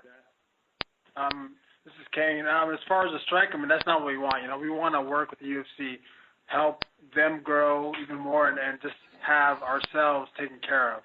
You know, as far as what they're getting in the UFC, I think it needs to be more fair across the board with the fighters, and also just, you know, for the long-term health care that all of us deserve. You know, we want to be a team with the UFC, have that pride. Like, you know, I used to fight in the UFC, and it's like I look back and say, hey, they're taking care of me. This is great. You know, I'm a big fan of the UFC still, of the company that I used to fight for. Yeah. This is Tim Kennedy. Hey, Josh. No, we don't want something to be taken out of context. What Bjorn specifically said was that was the worst fear, was a strike. That has not been threatened. That hasn't been. I mean, the mention of it was that is realistically for any employer, especially one that your entire revenue source is existent with your labor. That is your worst fear. That is not what we're talking about at all. What we're talking about is working with the UFC and building the UFC to be the most massive sport establishment on the face of the planet. That's what I want. I want to have a legacy. So does everybody at this table. You know, with champions sitting here, even Bjorn as a former promoter, whether he's righting wrongs, like his heart is in the right place to see change. And the legacy that we're going to be leaving behind is finally putting something to what's just and what's right. You know, we're empowering our brothers and sisters, fellow fighters, to contact us, to reach out to us, so that we can all stand together. And that is not fighting. That is coming together and saying change needs to be made. And we all recognize and realize that has to happen. And the only way and the best way for that to happen is to do it together. But as a hammer, as a tool, that's what Bjorn was talking about. Obviously, that's the worst-case scenario, and you don't want that, and the UFC doesn't want that. But is that a step that you'd be willing to take? What we're talking about here is an unsustainable trajectory. where the UFC is headed right now, if you look at every single fighter that has retired and left the UFC, those motherfuckers can't walk. There's memory problems, their personalities have changed. What I'm saying is the sport as it is unsustainable. So let's not even talk about strikes. That's not what we're talking about here. We're talking about changing the sport. We're having a paradigm shift of what the expectation is for the compensation of the athletes to make sure that they're protected and taken care of. Where heavyweight champion sitting across me that's about to have his 7th or 8th surgery knows that his wife, who's in the room with us, is going to be taken care of. Let's not bring the drama into this. That's not what this is about. Okay, this is about changing the face of the sport for the better. Okay, where we are now, we may not have a sport in 5 to 10 years because the athletes know that we can't continue doing it because we won't be able to walk. I don't want to be in a wheelchair. I'm a hunter. I'm still in Special Forces. I have 8 more years before I can retire within Special Forces. And don't think that the military won't get theirs if I'm a broken version of myself. So we are here with our hearts in the right place trying to do the right thing in the best way that we can, which is working with the UFC. Okay, thanks so much. Just one more, please, if I can get it in. It's a larger sport. It's not just the UFC. Do you feel no need to advocate on behalf of fighters in Bellator? Viacom's a giant company. Do they not deserve these protections and these pensions as well? Yeah, they absolutely do. Just like any other, if you look at every professional sport in the world right now, let's look at baseball. As we have other professional baseball players here that are kind of talking to us and helping structure strategically what we're going to be doing, there are a lot of minor leagues, but you have to make it to the pros. You gotta play for the Red Sox. You gotta play for the Yankees. You gotta play for the Dodgers. Once you're there, you've made it, right? And that's where we are right now. For this to work and for this to be kicked off and for this to really come to fruition, this is the starting point. I'm not saying we're not going to grow and be able to provide protections into all the multiple myriad of other promotions that exist.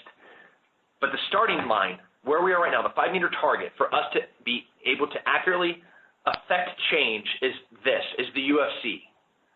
So where we're going to go from here, man, sky's the limit.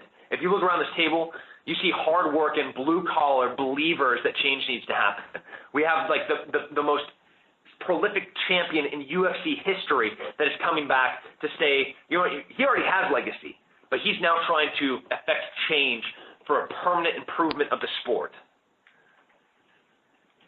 Okay, thanks so much for the call. We're going to move on. Next question, please. We'll go next to Michael Stetz with MMA Mania. Please go ahead. Thanks for your time. What for Bjorn first? What are the short-term goals? I know you said you want to have a settlement for past and present fighters, 8% to 50%. But what is it you have to do to achieve that? Do you have to get the support of, say, 50% of the roster? What are your short-term goals, like a list of what you need to do to put these plans into effect?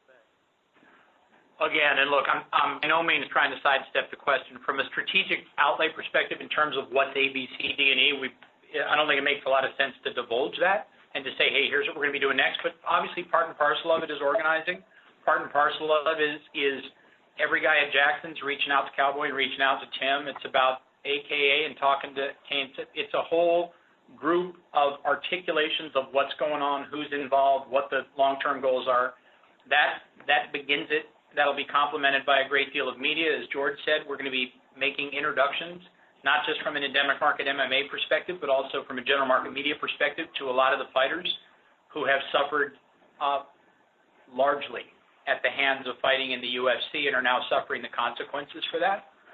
And there's going to be a series of overtures that you're going to see. When you organize something like this, you create what's called a plan to win. And it's just like somebody that gets ready to train for a fight and a couple of months out or 3 months out has a structure in place of exactly what he or she is going to do. And we have that structure in place.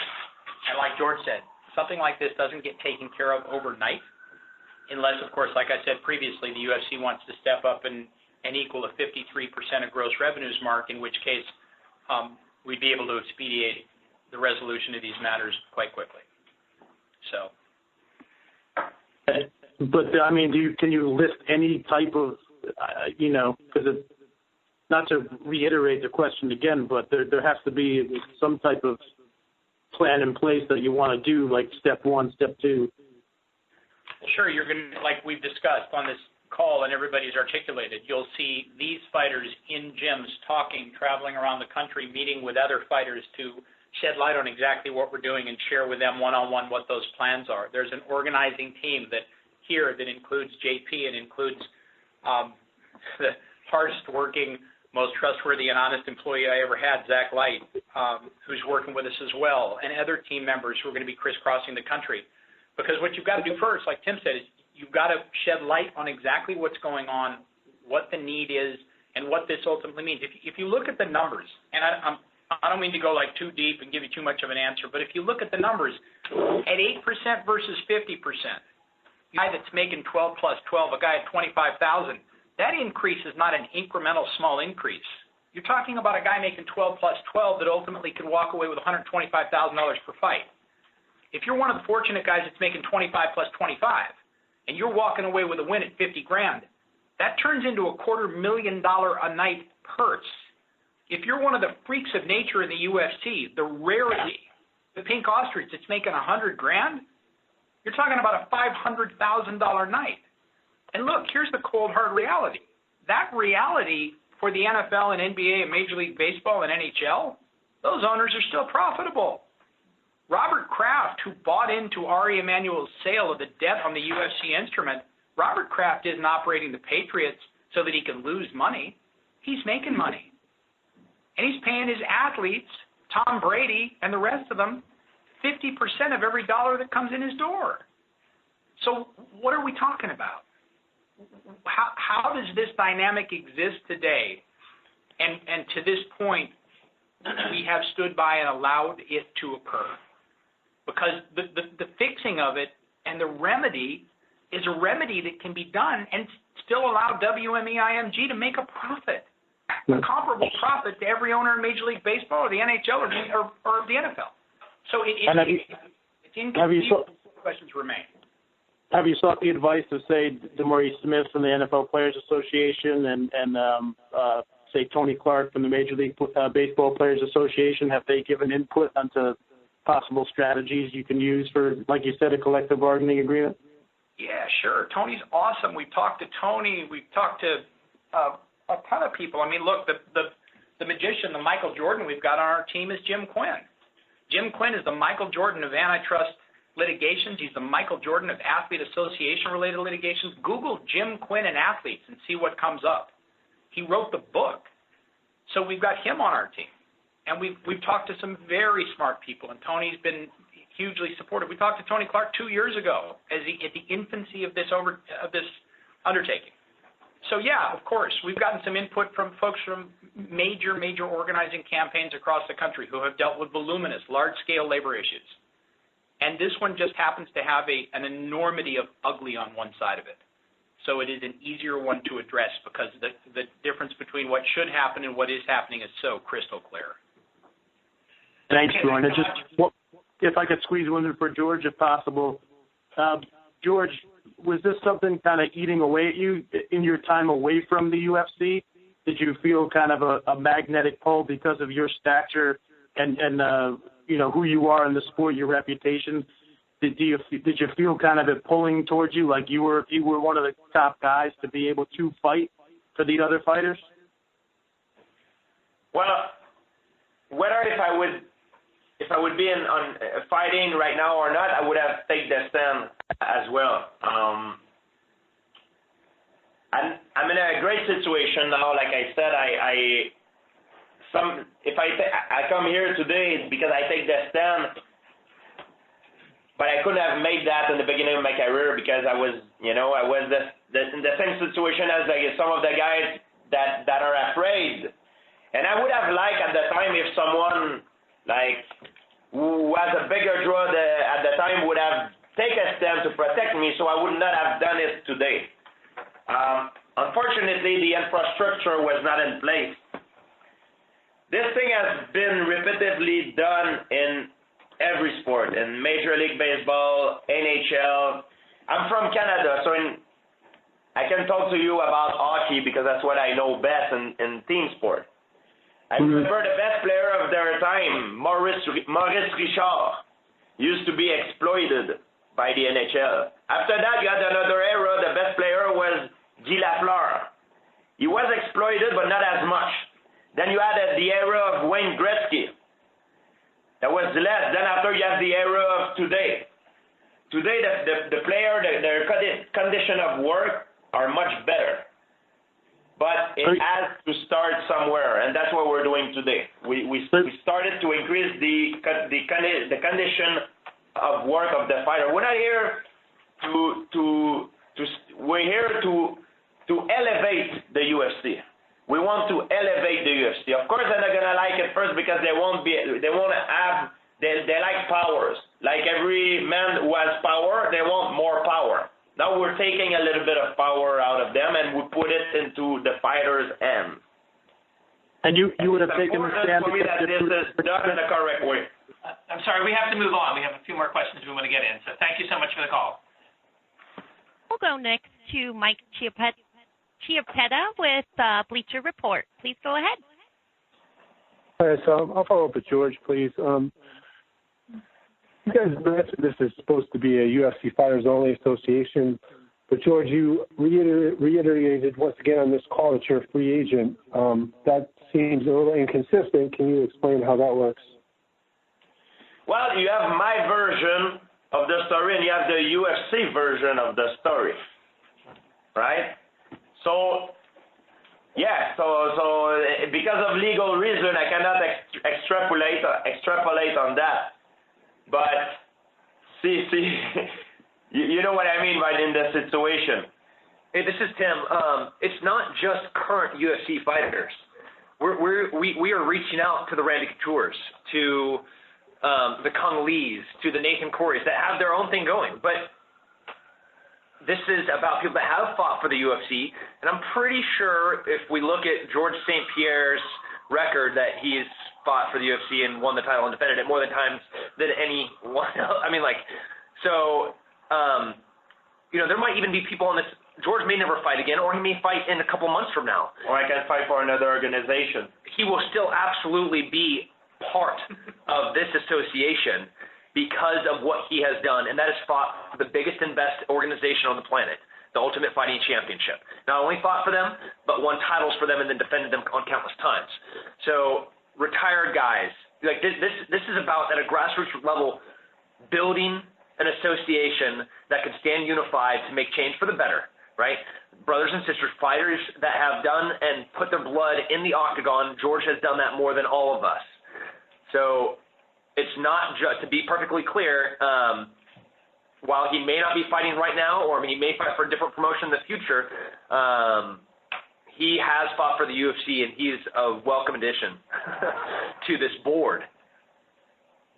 Okay, thanks for the clarification. I just have one other question for Bjorn.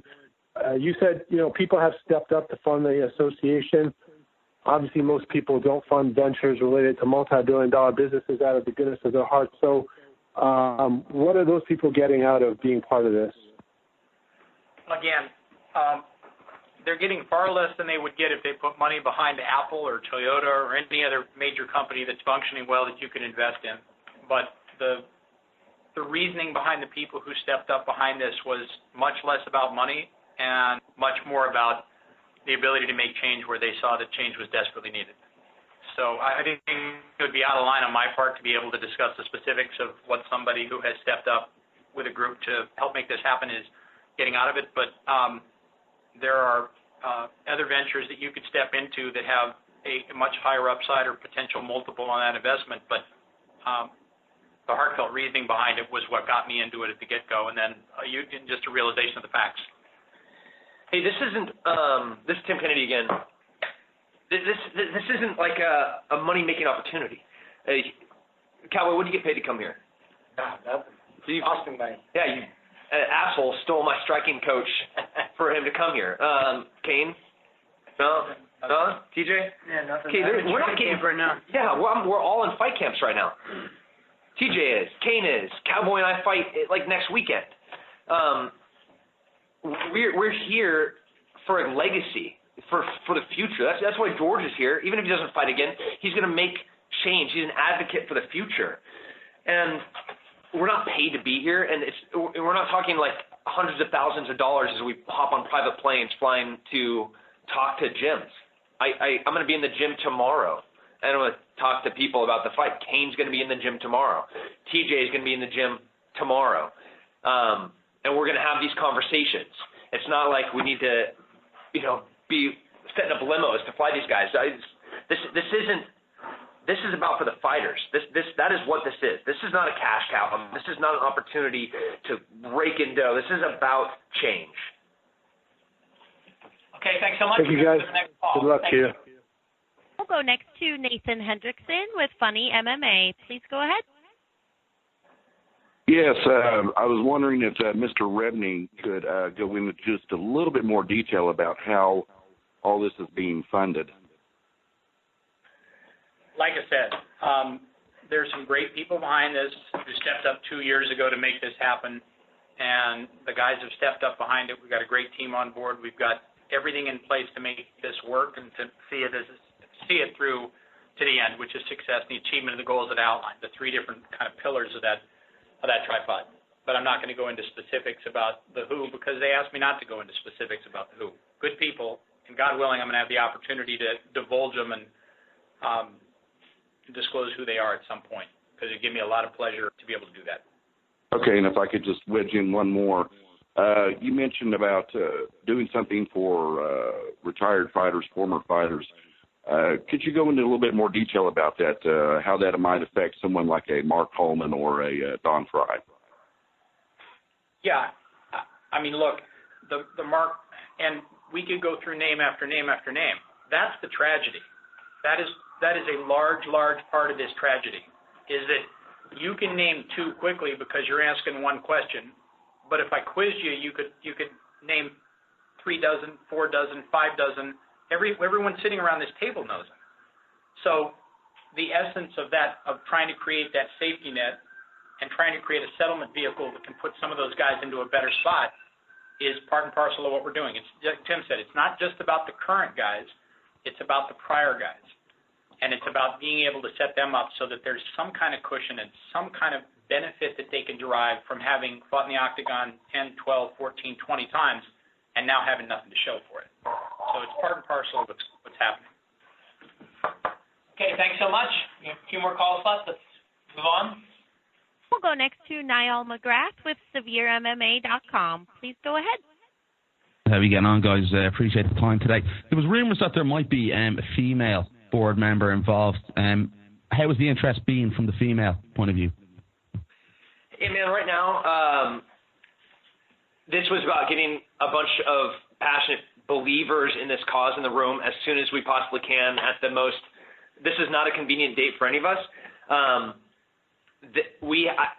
not going to name names, but like Bjorn said, we're going to start talking about who's behind this already, and there's hundreds, to include some of the most fundamental pillar stones of the sport. From like right now, I'm on my phone getting blown up by some female fighters. I'm on board 100%. Let me know.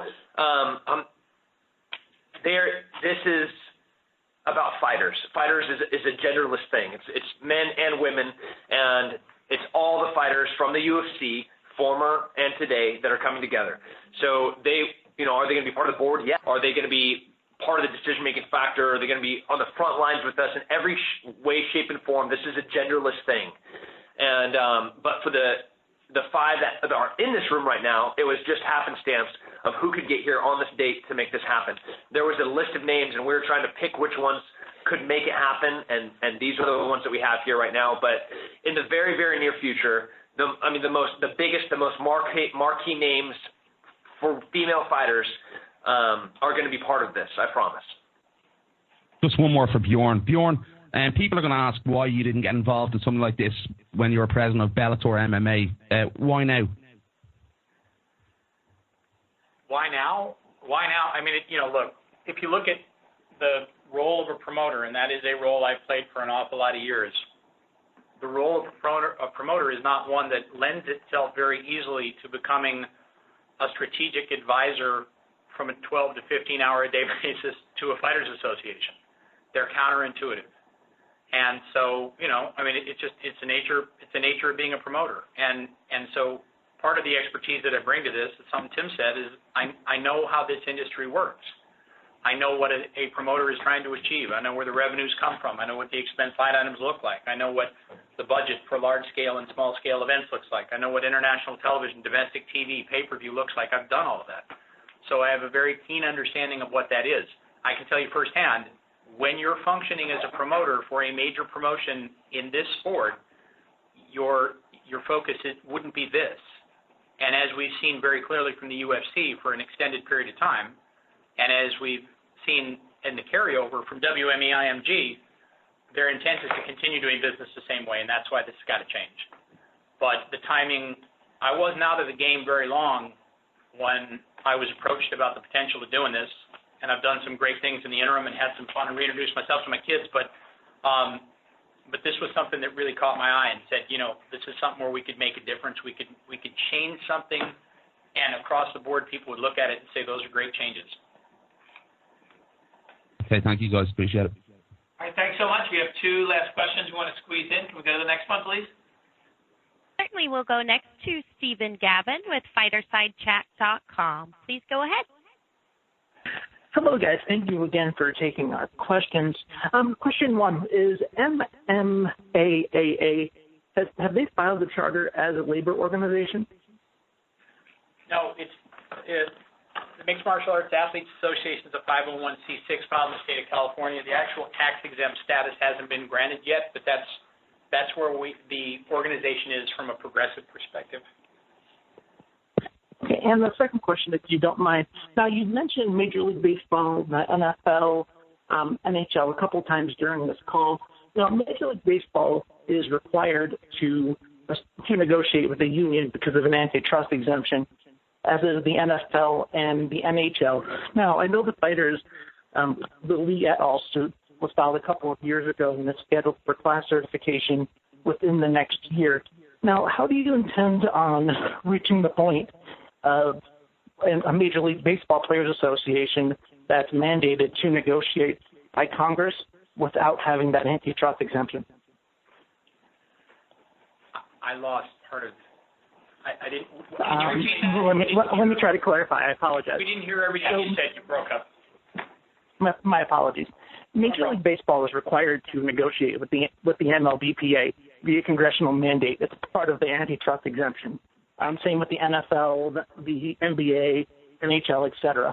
Now, you have said that you intend on bringing the UFC to the table to negotiate money for past fighters, etc. How do you intend on doing what requires congressional mandate from the major four sports without having that type of leverage? Well, look, and again, big question that would require an awful lot of time to go through ad length, ad nauseum. But given a quick answer would be fine, sir. Yeah, given your knowledge in the space, obviously at some point in the future, when we're sitting down and negotiating a CBA on behalf of the association, the UFC, in an attempt to maintain their antitrust exemption, will require a transition from an association to a union entity from a legal basis perspective.